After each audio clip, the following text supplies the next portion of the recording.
लोकतंत्र के अंदर एक नया संकल्प लिया जा रहा है और उस संकल्प पे लोकतंत्र के चतुर्थ स्तंभ जो मीडिया होती है उसका बहुत बहुत हार्दिक अभिनंदन है और स्वागत है।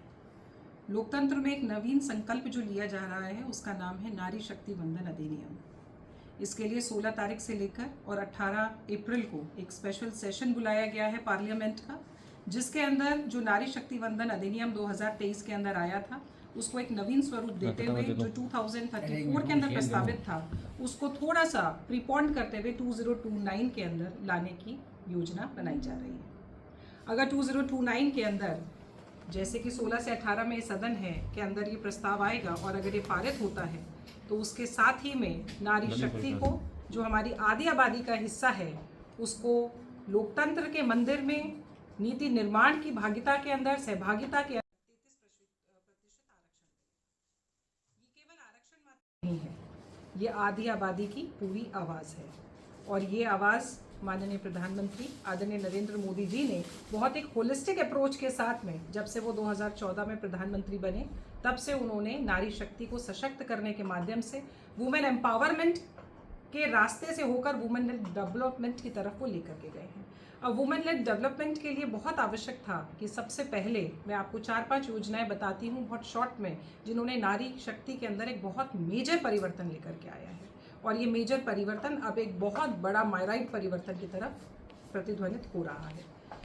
जब महिलाएं गर्भवती हुआ करती थीं तो उनके पास में, क्योंकि ग्रामीण परिवेश ज़्यादा है, कहते हैं भारत जो है वो ग्रामीण परिवेश में बसता है और वहाँ की महिलाएं आर्थिक रूप से बहुत ज़्यादा सक्षम न होने की वजह से उनके अंदर गर्भावस्था के अंदर एक माता का एक स्वभाव होता है कि पहले वो सबको खिलाती है, खिलाने के बाद स्वयं खाती थी और कुछ पोषण की कमी अगर उसमें रह जाती थी तो वो किसी को बोल नहीं पाती थी। आने वाली पीढ़ी उससे पीड़ित होती थी और कोई ना कोई कमी निकलती थी। पर 2014 में जब से माननीय प्रधानमंत्री जी ने अपना पदभार संभाला, उन्होंने कहा कि नहीं, जो आने वाली पीढ़ी है वो बहुत ही सशक्त होनी चाहिए, सक्षम होनी चाहिए और स्वस्थ होनी चाहिए। इसीलिए पीएम मातृ योजना के अंदर, पोषण अभियान के अंदर उन्होंने गर्भवती महिलाओं को डायरेक्ट बेनिफिट ट्रांसफ़र के तहत 4.5 करोड़ से अधिक लाभान्वित महिलाओं को डायरेक्ट कैश ट्रांसफ़र करवाया, जिससे महिलाओं के हाथ में एक आर्थिक शक्ति आई और उन्होंने अपनी गर्भावस्था के अंदर अपने पोषण को ध्यान रखा, जिससे हमारी आने वाली पीढ़ी सुधरी।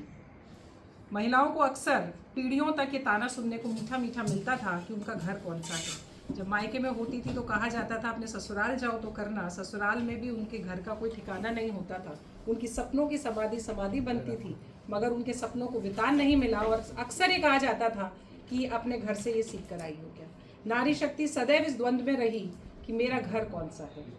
मगर 2014 में आदरणीय प्रधानमंत्री श्री नरेंद्र मोदी जी ने पीएम आवास योजना की शुरुआत की और आप जान के हैरान रहेंगे कि पीएम आवास योजना में मोर देन 65% से ज़्यादा जो पट्टे दिए गए वो नारी शक्ति के नाम दिए गए और वो जो नारी शक्ति थी वो अब गर्व से कह सकती थी कि ये ज़मीन भी मेरी है, ये आसमान भी मेरा है और घर के बाहर जो लिखा है नाम वो भी मेरा है। तो महिलाओं को जो है वो आवास की सुरक्षा दी गई। राजस्थान को जब हम याद करते थे तो आपको याद होगा एक चित्र, आप पत्रकार बंधु हैं, आपको ज़्यादा ध्यान होगा, राजस्थान का एक दृश्य होता था कि दूर दूर तक रेगिस्तान का समुंदर था और महिलाएं सर पे गगरी रख के चल के आया करती थी। महिलाओं का जीवन का आधा जो समय है वो जल घर में लाना और नियमित जो उनका दिनचर्या थी उसके लिए उस जल को अपने परिवार वालों को जो है वो जुटाने के में ही जीवन बीता। मगर आदरणीय नरेंद्र मोदी जी ने ये सोचा कि अगर मेरी माताएं, मेरी बहनें किसी भी अवस्था के अंदर अगर इतनी दूर तक गर्मी के अंदर मीलों तक दूर जाएंगी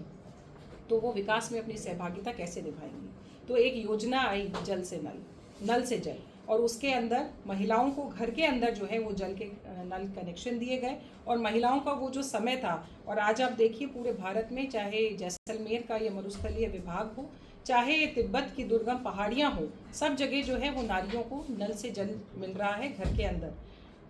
पीएम मुद्रा योजना, पीएम मुद्रा योजना के अंदर 69% से ज़्यादा जो बेनिफिशियरी हैं वो महिलाएं हैं। उन महिलाओं ने अपना छोटा छोटा लोन उठाया और आज वो आत्मनिर्भर बन रही हैं। उज्ज्वला योजना, मैं बहुत जल्दी बता रही हूँ आपको सारी योजनाएं क्योंकि समय की सीमा होती है प्रेस की। उज्ज्वला योजना के अंदर आपको ध्यान होगा वर्षों तक माताएं बहनें जो है वो अपने